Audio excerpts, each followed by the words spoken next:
اعوذ باللہ من الشیطان الرجیم بسم اللہ الرحمن الرحیم۔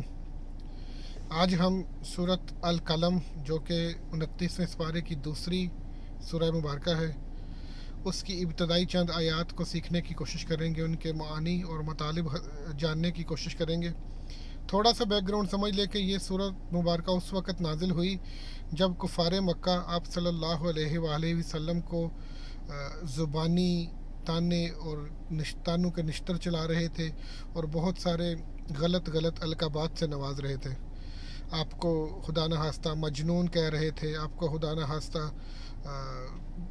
ایسا کوئی شخص کہہ رہے تھے جس کے اوپر کسی جن نے قبضہ کر لیا ہو، جس کو کوئی ڈراؤنے خواب آتے ہوں۔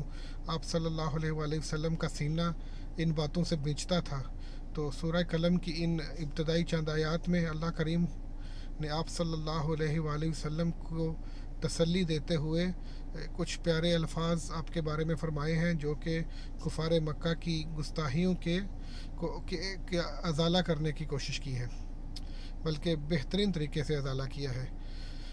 نون والقلم وما یسطرون، نون حروف مقطعات میں سے ایک حرف ہے جس کے حقیقی معنی آپ کو پہلے بھی بتا چکے ہیں کہ اللہ اور اس کے رسول کے سوا نہیں کوئی جانتا حقیقی معنی۔ بہت سے لوگوں نے بہت سی تعویلات کی ہیں، بٹ سٹل آف کورس وہ ان کی اپنا پرسنل ذاتی ویو تو ہو سکتا ہے، لیکن زیادہ تر مفسرین نے اسی بات کو لیا ہے کہ اس کے اصلی مطلب اللہ کریم اور اس کے رسول کے علاوہ کوئی نہیں جانتا۔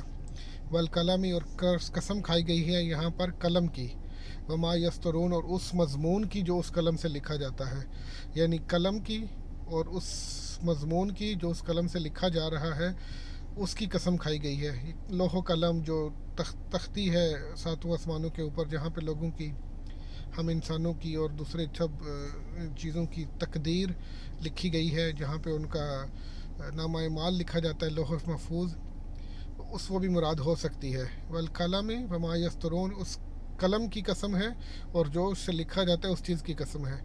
ما انت بنعمت ربک بمجنون، اللہ کریم کے فضل و کرم سے آپ بالکل بھی مجنون نہیں ہیں، آپ بالکل بھی پاگل نہیں ہیں۔ ما انت بنعمت، اللہ کے فضل سے، اللہ کی خاص رحمت ہے آپ کے اوپر کہ آپ بالکل بھی پاگل یا مجنون نہیں ہیں۔ وَإِنَّ لَكَ لَأَجْرًا غَيْرَ مَمْنُونَ، اور بے شک بلا شبہ، وَإِنَّ، اور بلا شبہ، لَكَ آپ کے لیے ہے، لَأَجْرًا اجر، غیر ممنون جو کبھی بھی ختم نہیں ہوگا۔ آپ صلی اللہ علیہ وسلم کو اتنا اجر دیا جائے گا، اتنا اجر دیا جائے گا کہ جو کبھی بھی ختم نہیں ہوگا۔ وَإِنَّكَ لَعَلَىٰ خُلُقٍ عَظِيمٍ، اس کی وجہ یہ ہے کہ آپ صلی اللہ علیہ وآلہ وسلم کو بہترین اخلاق کریمہ پر پیدا کیا گیا ہے اور آپ کو بہترین اخلاق کریمہ پر رکھا گیا ہے۔ وَإِنَّكَ لَعَلَىٰ، بے شک آپ ہیں اوپر، خلق عظیم، بہترین اخلاق کے مالک ہیں۔ فَسَتُبْصِرُ وَيُبْصِرُونَ، اور بہت جلد وہ دیکھ لیں گے اور آپ بھی دیکھ لیں گے، مطلب بہت جلد فیصلہ ہو جائے گا کہ جو وہ کہہ رہے ہیں وہ ٹھیک ہے یا جو اللہ کریم آپ صلی اللہ علیہ وسلم کی شان اقدس میں بیان کر رہا ہے وہ ٹھیک ہے۔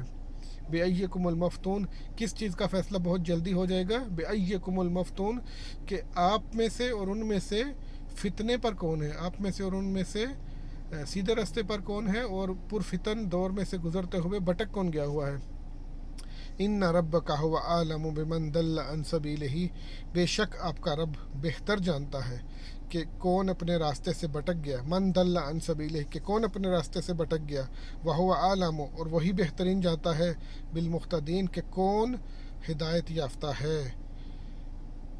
فلا تطع المکذبین، سو پس، فلا کا جو فے ہے وہ اس کا مطلب ہے پس، ان سب باتوں کو جو کہ اوپر بیان کی گئی ہیں ان کو ذہن میں رکھتے ہوئے، فلا، بے شک آپ نہ کریں، کبھی بھی نہ کریں، پس آپ نہ کریں، تطع المکذبین، ان جھوٹوں کی اطاعت کبھی بھی ایکسیپٹ نہ کریں۔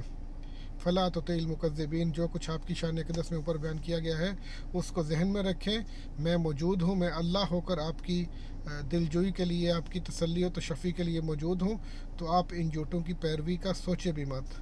انشاءاللہ تعالیٰ اس کو کنٹینیو کریں گے۔ بہت بہت شکریہ، جزاک اللہ و احسن الجزاء۔